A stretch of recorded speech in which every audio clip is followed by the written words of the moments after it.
성령이여 우리를 예수께로, 성령이여 우리를 예수께로, 예수여 우리를 아버지께로, 아버지 우리를 예수께로, 예수여 우리를 성령께로, 성령이여 우리를, 성령이여 우리를 예수께로, 예수여 우리를 아버지께로, 아버지 우리를 예수께로, 예수여 우리 다시 한 번 더, 성령이여 우리를, 성령이여 우리를 예수께로, 예수여 예수여 우리를 아버지께로, 아버지 우리를 예수께로, 예수여 성령께로 인도하소서. 주님 인도하소서.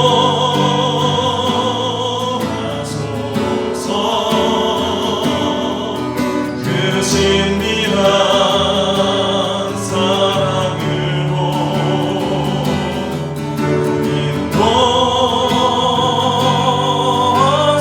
인도하소서. 그 영원한 성령이여 우리를, 성령이여 우리를 예수께로, 예수여 우리를 아버지께로, 아버지 우리를 예수께로, 예수여 성령이여 우리를 예수께, 성령이여 우리를 예수께로, 예수여 예수여 우리를 아버지께, 아버지 아버지 우리를 예수께로, 예수여 성령께 인도하소서.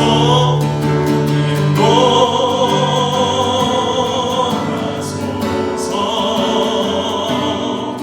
그 진미한 사랑으로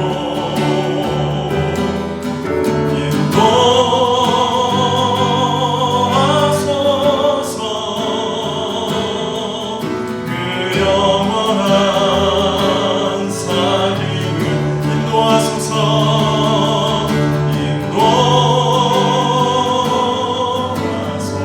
인도하소서.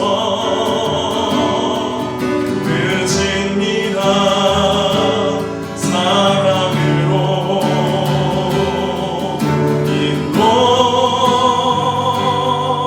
인도하소서. 그 영원한 사귐으로. 할렐루야. 아무도 예배하지 않는 그곳에서 주를 예배하리라. 아무도 찬양하지 않는 그곳에서 나 주를 찬양하리라. 아무도 헌신하지 않는, 아무도 헌신하지 않는 그곳에서 주께 헌신하리라. 아무도 증거하지 않는 그곳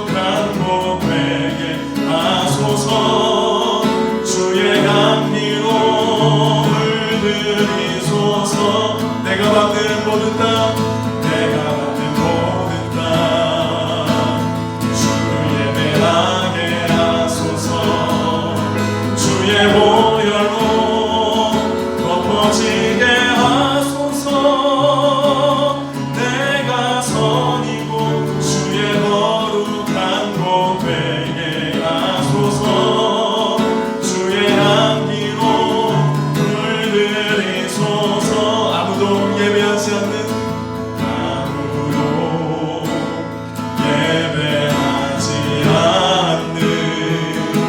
그곳에서 주를 예배하리라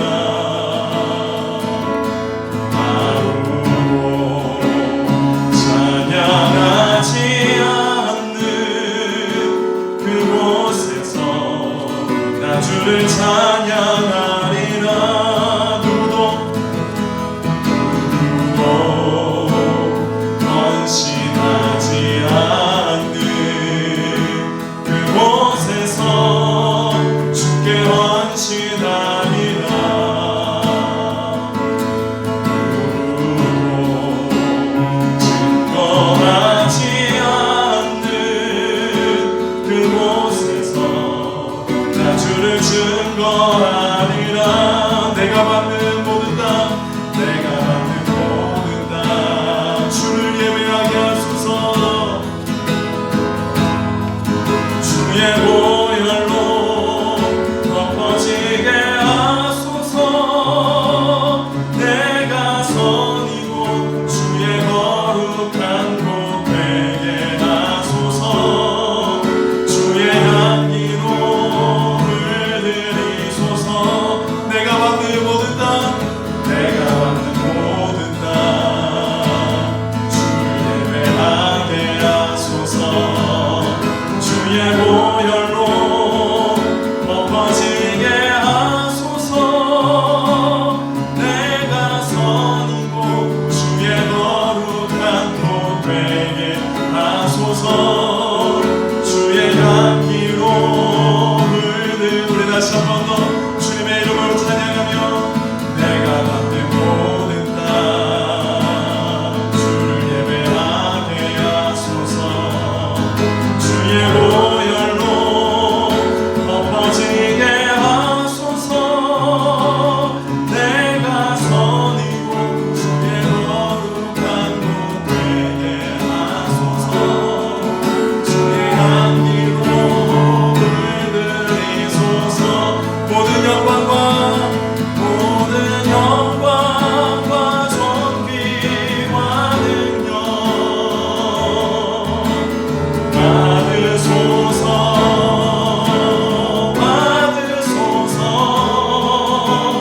영광과 존귀와 능력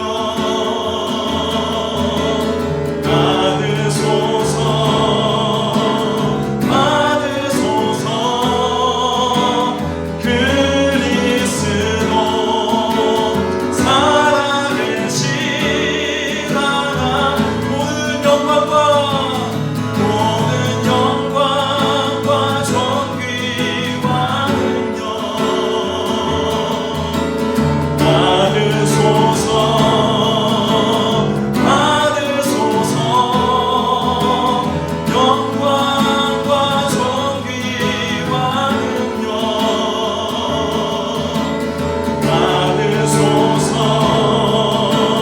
받으소서 그리스도 살아계시라니 아멘. 창세기 4장 1절에서 15절 말씀입니다. 제가 읽겠습니다.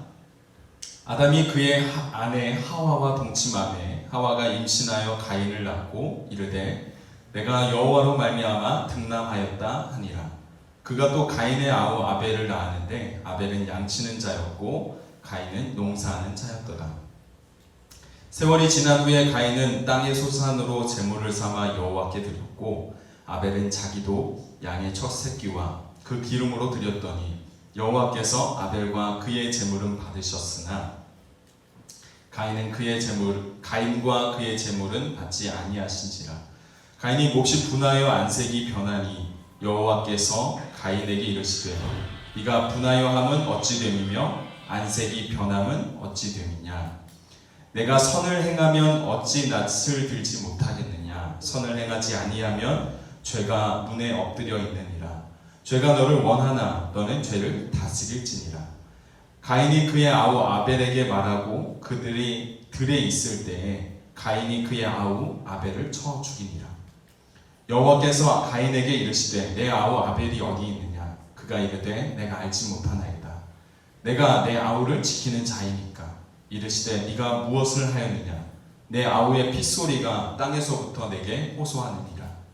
땅이 그 입을 벌려 내 손에서부터 내 아우의 피를 받았은즉 네가 땅에서 저주를 받으리니 네가 밭을 갈아도 땅이 다시는 그 효력을 내게 주지 아니할 것이요 너는 땅에서 피하며 유리하는 자가 되리라. 가인이 여호와께 아뢰되 내 죄벌이 지기가 너무 무거우니이다.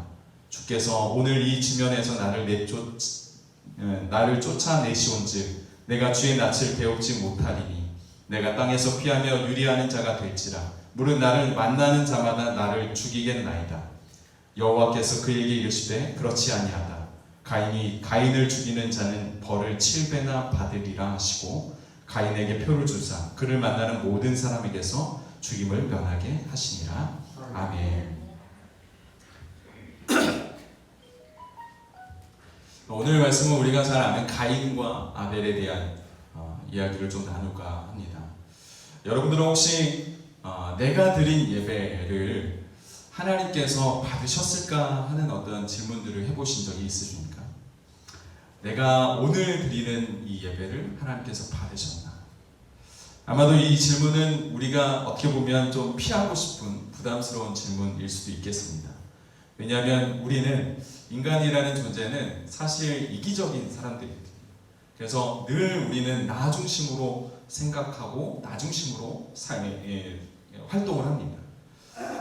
그렇기 때문에 이 예배에 대한 부분에 있어서도 하나님 중심으로 생각하기보다는 나 중심으로 생각을 하거든요. 그러니까 하나님이야 어떻든 내가 예배를 드렸으니까 됐다 라고 생각하는 그런 자기 만족적인 어떤 예배를 우리가 드릴 때가 참 많이 있어요. 그래서 내가 이 예배 시간에 내가 이 자리에 앉아 있으면 또 예배 순서에 따라서 우리가 예배를 드리면 자동적으로 하나님께서 이 예배를 받으신다라고 생각할 때가 참 많이 있습니다. 예배에 대해서 내가 괜찮으면, 내 마음이 평안하면, 내가 이 상황들이 괜찮으면 하나님도 그럴 것이다 라고 착각하는 것이죠. 그런데 과연 진짜 내가 괜찮으면, 내가 예배를 드리고 있으니까 하나님께서 나의 예배를 당연히 받으시는가? 우리 하나님은 우리가 예배당에 앉아 있다고 해서 또 여러분들이 많은 것들을 포기하고 이곳에 왔다고 해서 그리고 예배의 순서에 따라 예배를 드린다고 해서 무조건 그 예배를 받으시는 분이 아니십니다. 결론적으로만 이야기를 해서 좀 굉장히 무섭게 다가오죠. 그렇지만 이건 굉장히 중요한 문제이기 때문에 말씀을 드리는 것이에요. 만약 이 자리에 우리가 100여 명이 앉아 계신데, 할렐루야. 100여 명이 앉아 계신데 이 100여 명의 예배가 다 똑같은 예배가 아니라는 거죠. 하나님이 어떤 분의 예배를 어떤 분의 예배를 받으시기도 하시지만 또 어떤 분의 예배는 안 받으시는 경우도 있어요. 하나님이 일괄적으로 다 그 사람들의 예배, 그냥 군산 광석교회 예배 다 받고 또 여기 뒤에 있는 동북교회 예배 이렇게 하시는 분이 아니십니다. 하나님은 다 하나하나 그 사람의 각자의 예배를 주님께서 받으시는 것이 그 어떤 공동체, 광석교회, 동북교회, 무슨 교회 다 그 교회의 어떤 예배를 그냥 자동적으로 받으시는 것이 아니에요. 하나님께서 우리의 예배를 좀 다 받아주셨으면 하는 그런 기대가 우리에게 있지만 사실 그렇지 않습니다. 그래서 이 예배가 좀 더 복잡한 어떤 개념들, 단순한 것 같지만 그 안에 정말 하나님께서 받으시는 예배가 무엇이고 받지 않으시는 예배가 무엇인지를 우리가 기본적으로 예배드리는 사람들의 이 삶 가운데 기본적으로 이것을 우리가 알고 있어요. 왜냐하면 예배가 중요한 것은 하나님의 임재를 경험하는 결정적인 순간이 예배이기 때문입니다. 물론 우리의 삶 가운데서도 하나님을 만날 수 있습니다. 그렇지만 이 공적인 예배 그리고 우리가 함께 공동체로 드려지는 이 예배 가운데 하나님의 임재를 더 강력하게 우리는 경험하는 것이죠. 하나님을 만나고 하나님의 생각을 알고 하나님의 마음을 알아서 그래서 더욱더 우리가 하나님을 닮아가는 인격적인 존재로 나아가는 것, 그 통로가 바로 예배인 것이죠. 근데 이 예배를 우리가 하나님께 드렸는데 하나님이 받지 않으신다. 이것은 굉장히 심각한 문제이죠. 우리가 이 예배를 우리가 하나님 앞에 드렸기 때문에 하나님께서 다 받으신다라고 생각하는 착각 속에 있는 것이다라고 이야기하는 그 근거가 되는 말씀이 이사야 말씀 가운데 있습니다. 이사야 말씀 가운데 하나님께서 우리가 피조물인 우리가 하나님께 예배를 드릴 때 잘못된 예배, 하나님께서 싫어하시는 예배를 주님께 드릴 때 하나님께서 그 예배를 악취가 나고 그리고 그 예배를 듣기 싫어하신다라는 표현을 하신 적이 있으세요. 이사야 1장 13절 말씀을 보면요, 헛된 죄물이 아니죠. 헛된 재물을 다시 가져오지 말라. 분양은 내가 가증히 여기는 바요. 월삭과 안식일과 대회로 모이는 것도 그러하니 성회와 아울러 악을 행하는 것을 내가 견디지 못하니. 이사야 이 1장 말씀 가운데 나타나는 것은 그것입니다. 이 예배자들이 잘못된 제물로 하나님 앞에 예배하고 있는 것이죠. 하나님께서 그런 예배, 잘못된 예배, 하나님께서 받지 않으신 예배를 우리는 거룩하다라고 여겨지고 우리는 굉장히 성스럽다고 여겨져서 자꾸 하나님 앞에 예배하는데 그 예배는 일절 받지 않죠. 헛된 제물로 그리고 악한 행동으로 드려지는 그 모든 예배는 하나님께서는 받지 않죠. 과연 우리가 드려지는 이 예배는 정말 하나님께서 기뻐하시는 예배일까? 아니면 하나님께서 기뻐하시고 또 받으실 만한 예배는 과연 무엇일까? 이 질문을 오늘 이 예배를 드려지는 첫 시간에 여러분들에게 좀 드리기를 원합니다. 하나님께서 받으신 예배는 과연 무엇일까? 오늘 본문 말씀 가운데 두 형제가 나옵니다. 우리가 잘 아는 형제죠. 최초의 형제입니다. 이들이 하나님께 예배드리는 장면으로 오늘 말씀이 시작이 되는데, 이 문제의 그 중점된 쟁점, 이 논쟁이 될 만한 이 질문은 무엇이냐면, 사건이 무엇이냐면, 두 형제가 예배를 드렸는데 한 형제는 예배를 주님께서 받으시고 한 형제의 예배는 주님께서 받지 않으신 것이 이 사건의 주된 쟁점입니다. 왜 이런 일이 일어났을까요? 이런 일이 우리의 삶 가운데도 동일하게 일어날 수 있다는 심각성을 우리는 깨달아야 될 줄 믿습니다. 하나님께서 과연 받으실 만한 예배는 무엇인가? 오늘 창세기 4장 말씀 1절부터 15절 말씀을 읽었는데, 이 창세기 4장 말씀에는 우리의 4장의 시작점은 우리의 인간사에 있어서 가장 많이 나오는 사건으로 시작을 합니다. 그것이 무엇인가 하면 출산이에요.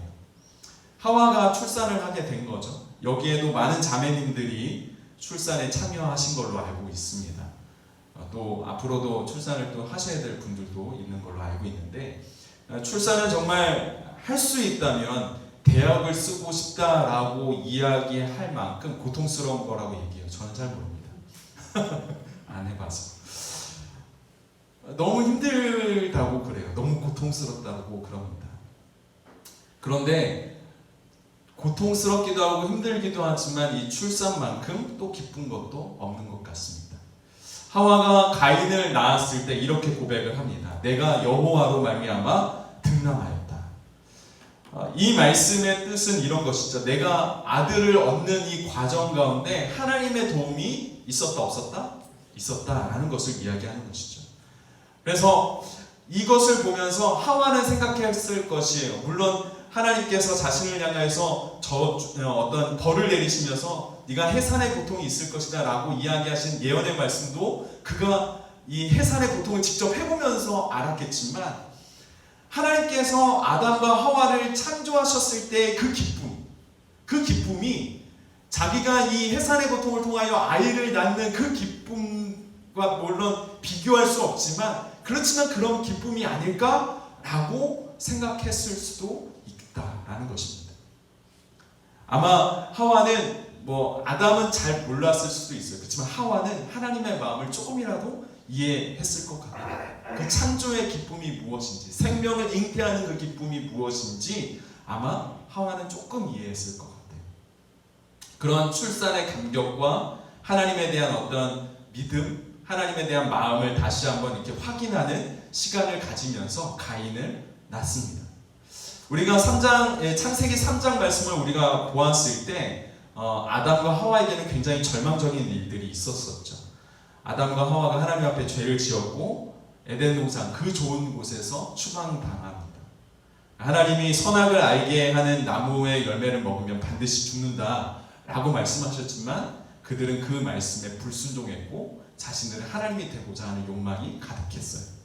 그래서 그런 일들로 인해서 그들은 저주를 받고 하나님께 벌을 받습니다. 그런데 하나님은 그들에게 은혜를 베푸세요. 그냥 그들을 내치신 뒤로 나랑 아무 상관없어 라고 관계를 끊으신 것이 아니라 여전히 그들을 보살피시고 여전히 그들을 보호하시는 하나님을 우리가 보게 됩니다. 하와는 가인을 하나님의 작품으로 생각하고 고백하는 이 장면이, 이 출산하는 이 장면인 것이죠. 그래서 하나님께 감사하고 하나님에 대한 믿음, 하나님에 대한 감사의 마음을 그의 고백으로 표현하는 것입니다. 이 이야기를 하는 이유는 무엇이냐면, 가인이 절대적으로 하나님과 상관없이 태어난 사람이 아니라는 것을 이야기하는 것이죠. 가인은 우리가 소위 이야기하는 믿는 집안에서 태어난 형제입니다. 부모님이 하나님을 아는 사람, 하나님을 그냥 아는 게 아니라 하나님 직접 경험하고 하나님과 대화하고 하나님과 교제하고 하나님의 마음을 나누었던 사람들이에요. 그 가정에서 태어난 사람이 가인이었다는 것. 하나님과 전혀 상관없이 그렇게 살아갈 수 있는 그런 사람이 아니었어요. 믿음의 가정에서 태어난, 정말 어떻게 보면 믿음의 계보로 봤을 때 엘리트 중에 엘리트라고 이야기할 수 있는 그런 사람이었던 거죠.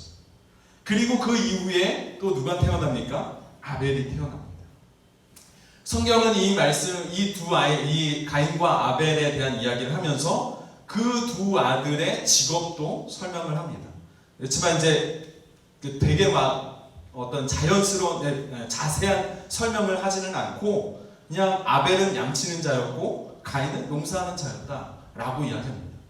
왜 아벨은 양치는 자였고 가인은 농사하는 자였는가? 이거에 대한 설명은 없지만, 당시 가인은 장자잖아요. 장자는 가족들을 보살피고 가족들을 보호해야 되는 책임이 있는 위치에 있는 사람이죠. 그래서 당시에 이 그 고대분동 문화에서 정말 그 가족들을 먹여 살리려면 어떤 직업을 가져야 되겠습니까? 농사하는 직업을 가져야 가족들을 먹여 살릴 수 있는 것이죠. 그래서 장자인 이 가인은 농사하는 직업을 택할 수밖에 없었던, 그런 어떻게 보면 추측할 수 있는 그 문화와 고대분동의 문화와 역사를 좀 생각해 보면 어느 정도는 추측해서 볼 수 있는 대목이겠습니다. 이런 부분들을 가지고 어떤 사람들은 이 양치는 자의 목자에 대한 이 직업에 대해서 성경에서 굉장히 좋게 평가하기 때문에 아벨이 그래서 하나님께서 아벨의 제사를 받으신 것이고 가인의 제사를 받지 않으신 것이다라고 이야기하는데, 사실 그거에 대한 설득력이 많이 없어요. 그런 이야기가 아니라 그냥 가인은 장자였기 때문에 농사하는 일을 해야만 했었고, 또 아벨은 양치는 일을 하는 것입니다. 그래서 그들이 하나님께 올려드리는 그 제물에는 가인은 농사한 그 제물로 하나님 앞에 예배를 드린 것이고, 아벨은 어때요? 자기가 농사한 것으로, 자기가 그 가축들을 돌본 그 양으로 하나님께 예배한 것이죠. 근데 그 예배드린 그 제물에 대해서도 또 하나님 이렇게 이야기하는 분들이 있는데 저는 그렇게 생각하지 않습니다. 어쨌든 그들의 어떤 직업이 다르기 때문에 그들이 해야 하는 일들이 다르기 때문에 하나님 앞에 올려드려지는 이 제물 또한 달라질 수밖에 없는 것이죠. 그리고 그들은 예배를 드립니다. 예배를 드리고 났을 때 그들이 무엇으로 예배를 드리는가? 세월이 지난 후에 가인은 땅의 소산으로, 이게 농사짓는 자니까요. 그리고 아벨은 자기의 그 양으로 예배를 드리는 것이죠. 물론 양의 첫 새끼와 그 기름에 대한 이야기가 있지만, 분별에 대한 이야기가 있지만, 그것에 대해서는 뭐 차이점이라고 이야기할 수 있지만 이것 때문에 하나님께서 아벨의 예배를 받으시고 가인의 예배를 받지 않으셨다? 이거 좀 이야기가 좀 어려운 부분입니다. 그러니까 아주 자연스럽게 그들이 가지고 있는 그 직업으로 하나님 앞에 예배한 것이죠. 직업에 귀천이 있지 않잖아요. 하나님께서 어떤 사람의 예배를 받으실 때 이 사람의 예배를 받으시는 이유가 직업에 따라서 받으시는 거 아니잖아요. 그런 하나님이 아니시기 때문에 직업 때문에 어떤 드려지는 이 예배의 소산물 때문에 하나님께서 받으셨다? 그렇게 생각하지는 않습니다. 그렇다면 하나님은 왜 아벨의 예배는 받으시고 가인의 예배는 받지 않으셨을까? 오늘 말씀 창세기 4장 4절에서 5절 말씀을 함께 보시면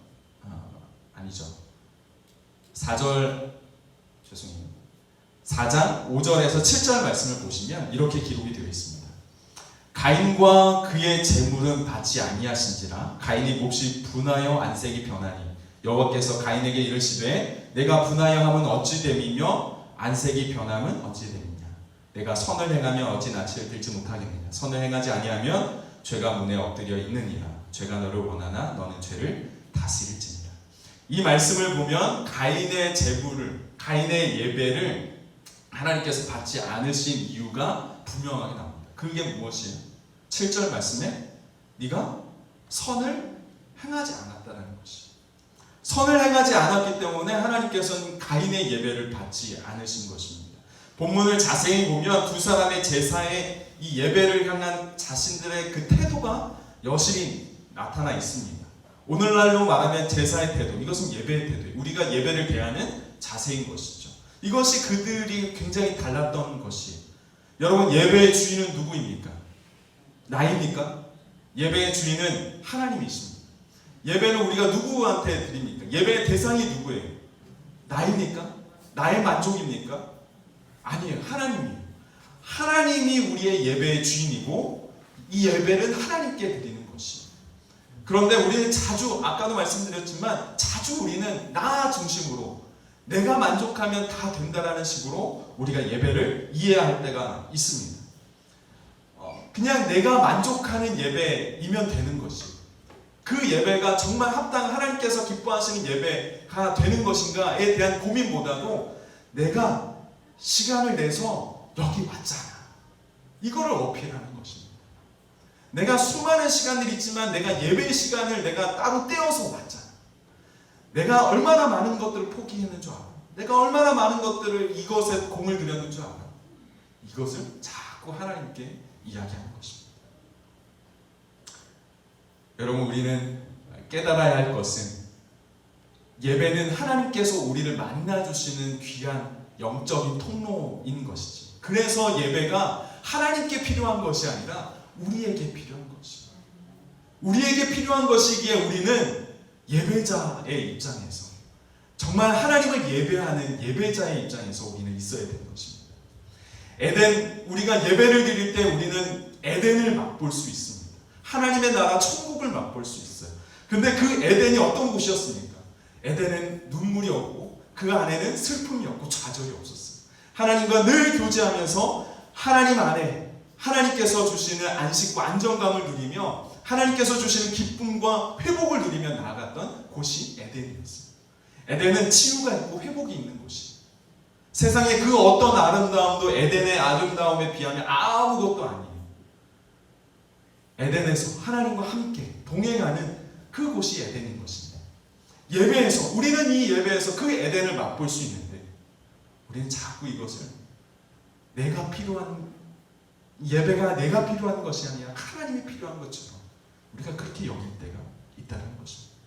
가인과 아벨의 예배를 보면 이것이 드러나는 것이죠. 가인은 예배의 주인을 자기 자신으로 본 거예요. 내가 예배 드렸다라는 것입니다. 내가 예배 드렸는데 감히 나의 예배를 거절해. 그래서 분을 내는 거예요. 가인의 마음 가운데 그것이 있는 것입니다. 가인의 예배 가운데 하나님이 주인이 아니에요. 가인의 예배는 그 예배의 중심에는 자기 자신이었어요. 그러니까 하나님께서 자기의 예배를 받지 않으사 화를 내는 분한 마음이 그 마음 가운데 있는 것입니다. 7절 말씀을 보면 낯을 들지 못한다 라고 이야기합니다. 이것은 부끄러워서 좀 면목이 없어서 낯을 들지 못하는 게 아니에요. 분을 참지 못해서 고개를 숙이고 있는 것이에요. 그리고 7절 말씀 계속 이어지는 말씀을 보면 하나님께서 가인에게 말씀하십니다. 선을 행하지 아니하면 죄가 문에 엎드려져 있다. 죄가 문에 엎드려져 있다라는 표현은 바로 이 먹이를 찾아 나서 맹수를 생각하시면 됩니다. 맹수가 그 먹이를 찾아 나서면서 그 먹이의 빈틈을 보기 위해서 몸을 웅크리잖아요. 웅크렸다가 순간적인 힘을 발산해서 그 틈에 그 먹이를 낚아채는 그 상황, 그것이 바로 죄가 문에 엎드려져 있다는 거죠. 그러니까 그 죄를 가지고 있는 그 악한 사단이 가인의 마음을 보면서, 가인의 그 마음의 빈틈을 보면서 웅크리고 있는 이 상황을 하나님이 보여준 것입니다. 말씀하시는 것이죠. 그러면 여러분, 우리가 하나님께서 우리에게 그런 경고의 메시지를 우리 가운데 보내주시면, 정말 제대로 된 예배자라면, 정말 제대로 된 성도라면 이 말씀을 들을 때 우리는 어떻게 해야 됩니까? 맞습니다, 주님. 내가 그랬습니다. 내 마음이 그랬습니다. 주님, 용서해 주십시오. 내가 주님을 온전히 보지 못했습니다. 죄송합니다. 하는 회개의 마음과 자아를 다시 한번 되돌아보고 성찰의 모습을 우리가 가져야 되잖아요. 근데 가인은 그게 아닌 거죠. 이 말씀, 7절 말씀 이후에 8절 말씀에 뭐라고 나옵니까? 가인은 아벨을 데리고 들로 부릅니다. 그리고 뭐예요? 아벨을 죽입니다. 최초의 살인이 나타나는 것이죠. 하나님은 이 상황을 알고 계셨던 것 같아요. 그리고 아직 일어나지 않은 일에 대해서 하나님은 경고하시고 가인의 그 마음을 지적하십니다. 그리고 해결할 수 있는 방법도 제시해 주세요. 너에게 지금 선을 행하지 않은 그 악한 마음이 너의 마음 가운데 있는데 지금 그 죄를 너는 다스려야 될 것이다. 죄를 다스려라. 죄를 다스릴 수 있는 그 유일한 방법이 뭐예요? 선을 행하는 것이다. 죄를 다스리는 방법은 선을 행하는 것이다. 여러분, 이쯤 돼서 우리가 볼 수 있는 것은 가인의 마음 가운데 죄가 가득했다라는 것을 우리가 볼 수 있습니다. 이미 그 가인의 마음 가운데 제사 드리고 있는, 예배 드리고 있는 그 순간에서도 아벨에 대한 그 격한 마음이 계속 있었던 것 같아요. 그렇지만 하나님께 예배는 드려야겠고, 그 마음을 다스리지 못한 상태에서 하나님께 예배를 드린 것입니다. 그래서 하나님이 그 마음을 보시고 가인의 예배를 받지 않으신 것이죠. 여러분, 우리가 예배할 때 가장 중요하게 봐야 될 것은 우리의 어떤 행위나 우리의 어떤 삶이나, 물론 그런 부분들도 중요하지만 제일 먼저 우리가 살펴봐야 될, 우리가 점검해 봐야 될 것은 무엇이냐면 우리의 마음을 먼저 살펴봐야 될 줄 믿습니다. 우리의 마음이 과연 어떤가? 누구를 향하여서 내 마음이 격한 마음입니까? 누구를 향하여서 내 마음이 좀 분한 마음, 좀 억울한 마음들이 있습니까?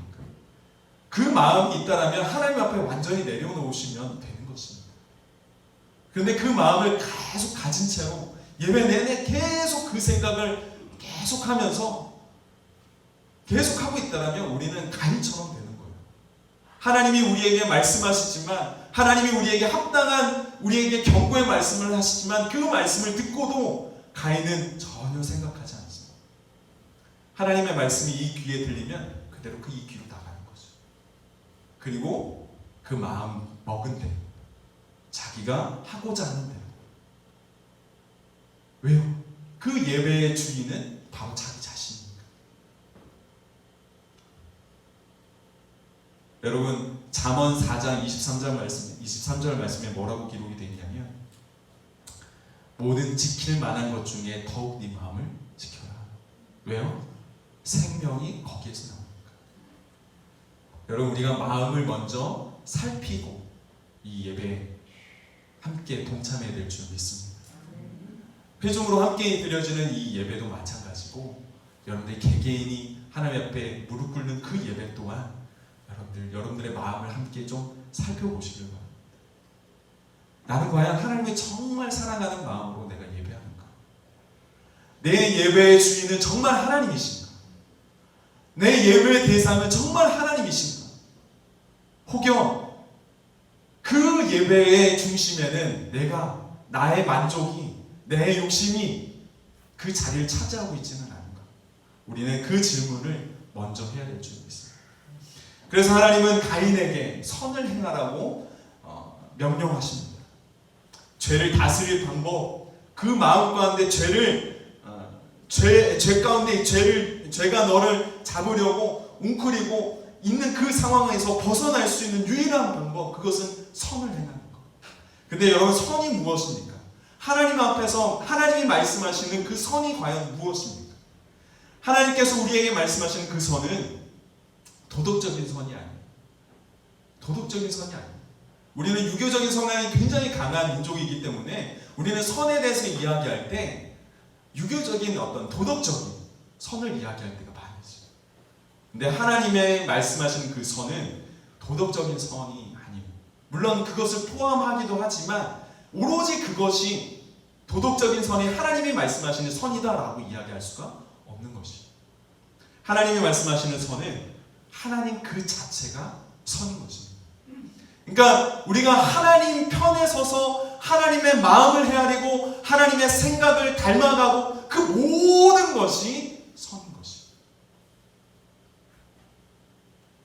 그래서 우리는 하나님의 말씀을 따라 하나님과 교제하며 하나님을 바라보며 하나님의 이름을 가장 귀하게 여기는 것, 하나님을 사랑하는 것, 그 모든 것이 선을 행하는 모든 행위인 것입니다. 그러니까 가인에게 하나님께서 너 선을 행하라 라고 이야기하는 것은 악인의 그 편에 서 있지 말고 빨리 이곳으로 나와 함께 내가 있는 곳으로 나의 말씀을 듣고, 할렐루야, 우리도 당연히 예배를 드리기에 앞서 선을 행해야 될 줄 믿습니다. 하나님 편에 서서 하나님과 함께 하나님의 마음을 헤아리며 하나님의 생각이 어디로 흘러가는지를 우리가 심심하게 살펴보면서 나의 만족과 나의 욕심을 위해서 따라가고 있는 내 마음이 아니라 내 마음의 기준은 오직 하나님의 말씀.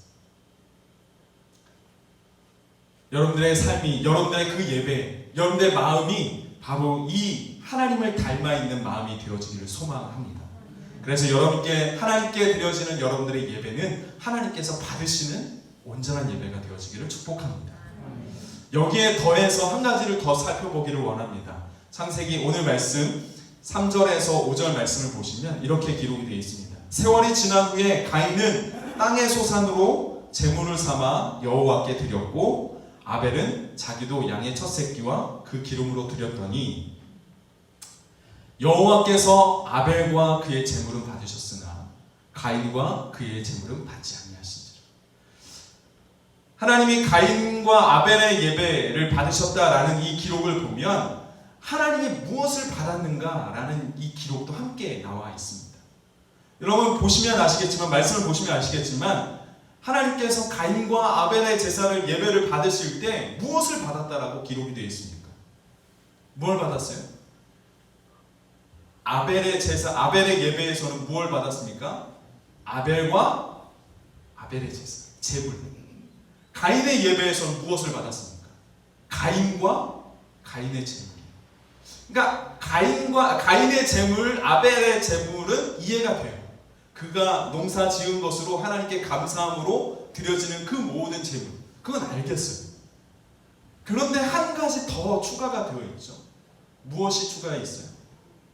아벨 그 자체, 그 그 자신, 가인 그 자신. 그러니까 하나님께 예물을 드릴 때, 예배하면서 그 제물을 드릴 때 그들은 무엇을 드렸는가 하면 예물과 함께, 제물과 함께 자기 자신을 드린 것입니다. 여러분, 하나님께서 받으시는 예배에 꼭 필요한 것 중에 하나가 있는데 그것은 무엇이냐면 여러분들의 삶입니다. 여러분들의 삶이에요. 하나님께서 받으시는 그 예물 중에는 하나님 우리에게 주신 것으로 감사하여서 드려지는 예물이 있지만 그거와 별개로 또 하나가 있는데 그것이 무엇이냐면 여러분들의 자체, 여러분들의 그 삶, 여러분들이 그 순간순간마다 살아가는 그 모든 삶 자체를 하나님이 받으신다라는 것입니다.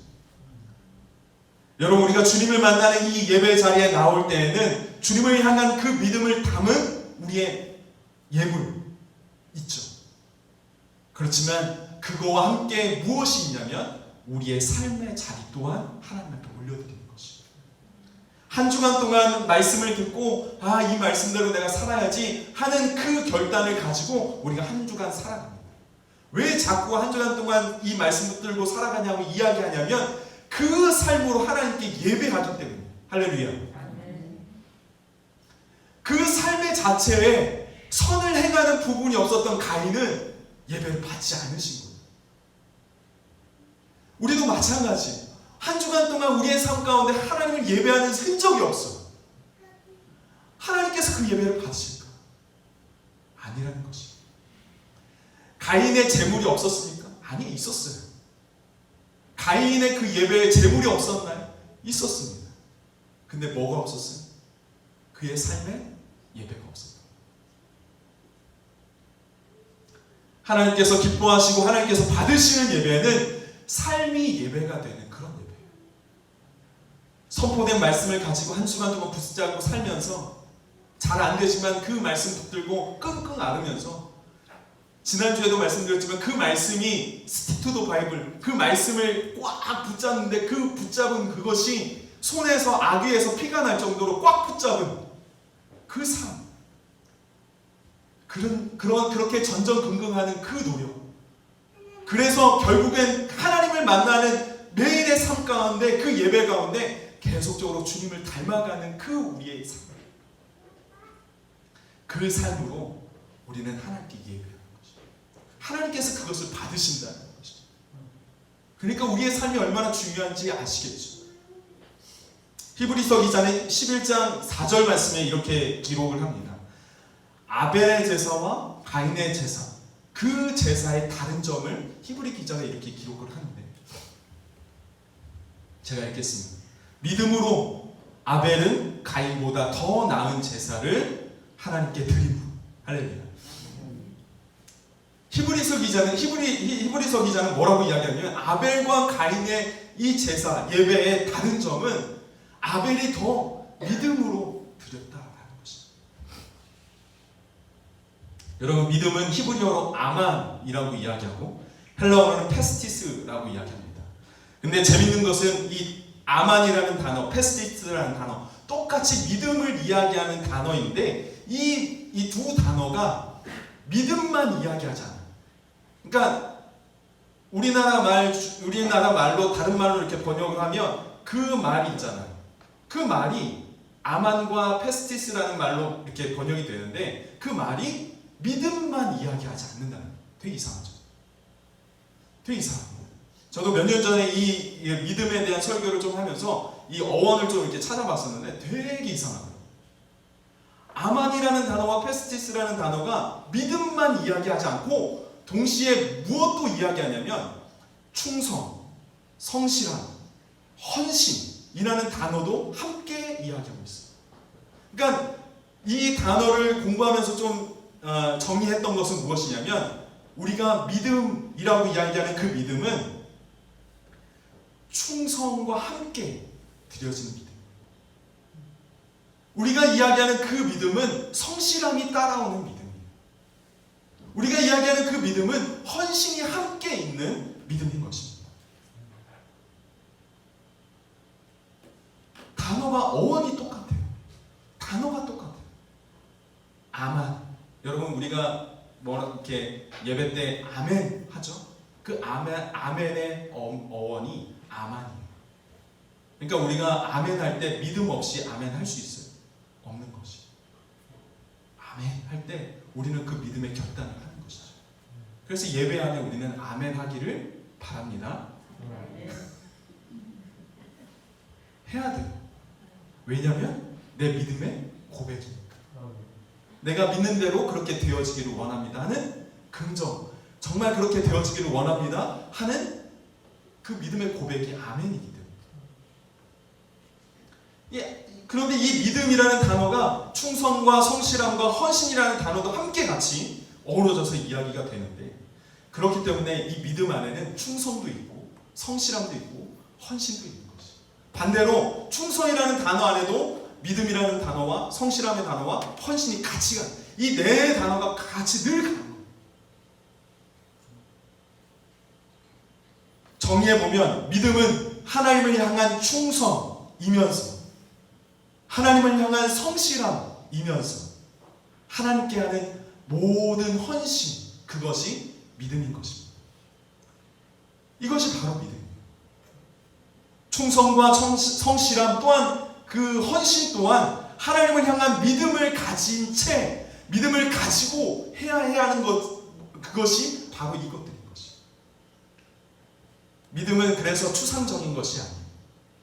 믿음이 뭔가 눈에 보이지 않고 그냥 상상하는 그것이 아닙니다. 어떻게 보면 굉장히 실제적인 것이, 굉장히 구체적인 것입니다. 믿음이라는 것은 아벨이 가인보다 더 나은 제사를 드렸다라고 하는 것은 믿음으로 하나님께 예배를 드렸다라는 것입니다. 그 믿음의 제사는 하나님을 향한 충성 어린, 하나님을 향한 신실한 마음으로 드린, 하나님을 향해 온전히 헌신한 예배인 것입니다. 아벨은 그런 삶으로 하나님 앞에 예배한 것이죠. 선을 행한 것이죠. 온전히 하나님 편에 서서 언제 어디서나 하나님과 늘 동행하며 그렇게 살아갔던 것입니다.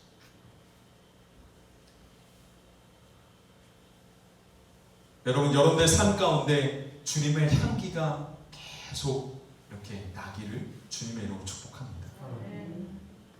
말씀을 통해 깨달은 그 은혜가 우리의 삶으로 나타나는 예배가 얼마나 향기롭겠어요. 그런 삶에서 주님의 그 형상이 나타나는 것이 얼마나 다른 사람들이 보기에도 아름답다라고 여기겠어요. 여러분, 하나님께서 받으시는 예배, 하나님께서 기뻐하시는 예배는 삶에서도 그 예배의 흔적들이 나타나는 그런 예배인 줄 믿으시길 바랍니다. 그런 예배가 여러분들의 예배가 되어지길 원합니다. 말씀을 듣고 말씀에 대한 회고도 하고 또 묵상도 하고 깊은 고민도 하면서 그런 삶의 흔적들이 묻어나오는 그런 예배를 하나님께서 받으신다는 것이에요. 예배 드렸으니까 땡! 일주일 동안 내 맘대로 내가 하고 싶은 대로 내 만족대로 내 욕심대로 쭉 살다가 주일날 가보면 아이고 주님 제가 그렇게 못 살았네요. 죄송합니다. 이렇게 하는 게 아니라, 그래서 저 문이 여러분들의 어떤 결단의 도구가 되어지길 바랍니다. 저 문을 나서는 순간 샤랄라 하면서 다 잊어버리지 마시고 저 문이 여러분들의 믿음의 어떤 도전이 되어지길 바랍니다. 저 문을 나서도 나는 늘 성실하게 늘 주님 앞에 충성하며 그렇게 믿음으로 하나님 앞에 예배하는 그 예배가 여러분들의 삶이 되어지길 축복합니다. 자신이 여러분들 스스로가 어디에 서 있는지를 좀 점검해 보시고 과연 나는 하나님을 예배하는 그 마음, 선한 마음을 가지고 있는가, 그리고 나의 삶은 정말 하나님을 바라보는 정말 하나님께 믿음으로 올려내어지는 삶의 예배인가. 우리는 다시 한번 계속적으로 우리의 삶을 점검해 보시면서 우리의 마음 점검 그리고 삶에 대한 점검을 꾸준히 해 나아가시길, 그래서 여러분들의 삶 가운데 여러분들의 예배 가운데 하나님의 임재를 경험하고 더욱더 주님과 친밀해져서 주님의 형상을 회복하시는 귀한 삶이 되어지길 축복합니다. 기도하시겠습니다.